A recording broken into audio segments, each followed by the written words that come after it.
Hi, I'm Paul Van Auken. Today we're talking about the book, The Myth of Coequal Branches, Restoring the Constitution's Separation of Functions, with the author David Siemers.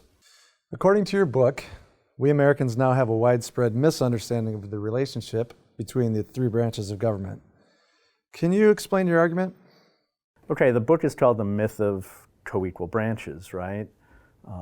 And the understanding or the idea is that the branches were never meant to be equal. And that's in fact a claim that the founders would find to be absurd.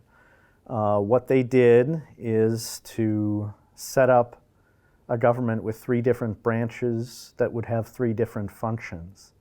Okay, so Congress would have the primary job of making the law, and the president would have the primary job of executing that law written by Congress, and the judiciary would adjudicate disputes that occurred within the law. There was no sense that all three branches would be involved in everything that the government did, taking different positions against each other and kind of wrangling their way to solutions. In other words, we've been taught, typically in high school or in grade school even, that checks and balances are at the center of the American government. And that's an idea that would be foreign to the founders, the people who wrote the Constitution. They wanted to create an effective government. And the most important thing that you would do to create an effective government is you'd parcel out responsibilities to a set of people that was empowered and good at pursuing that function.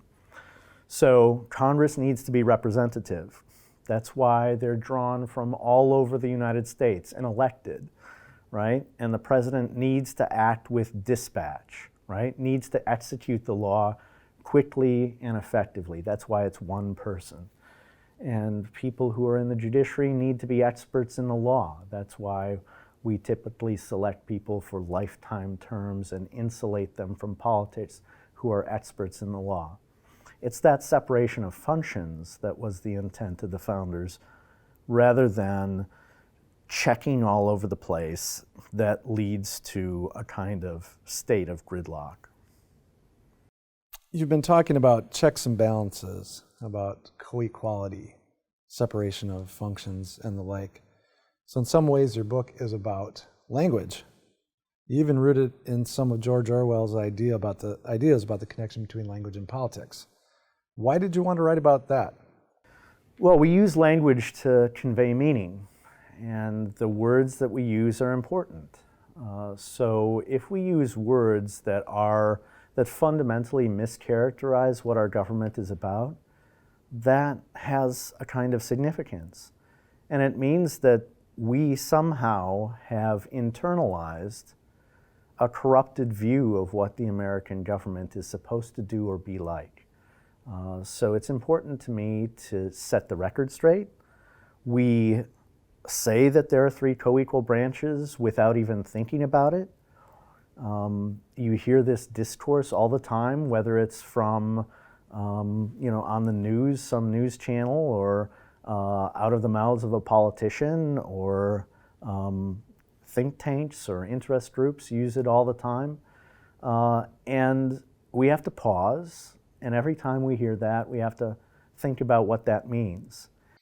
You mentioned how the idea of co-equality came up during the Nixon impeachment process, but the book starts with a vignette about the Clinton impeachment and the various arguments that were taking place there. Did you anticipate that your book might be circulating during another impeachment? What is the book's relevance to the Trump impeachment proceedings? Well, I always tell my students that political scientists don't have a crystal ball. So, of course, I couldn't predict that there would be an impeachment at this particular time. But I think it says something that is relevant to the book. The founders gave Congress the ability to charge a president with high crimes and misdemeanors, essentially misuse of the office of the presidency, and to remove that person from office. That's an explicit power of the legislative branch. Meanwhile, the president cannot remove any single member of the legislative branch. So if you're thinking about co-equal branches, right there on its face, that's a contradiction with co-equality. So I just want to say thanks to the author, David Siemers, for coming to discuss the book with us, and I would encourage everyone to pick it up and learn more about the myth of co-equal branches. Thanks, Dave. Thank you, Paul. Thanks for your interest.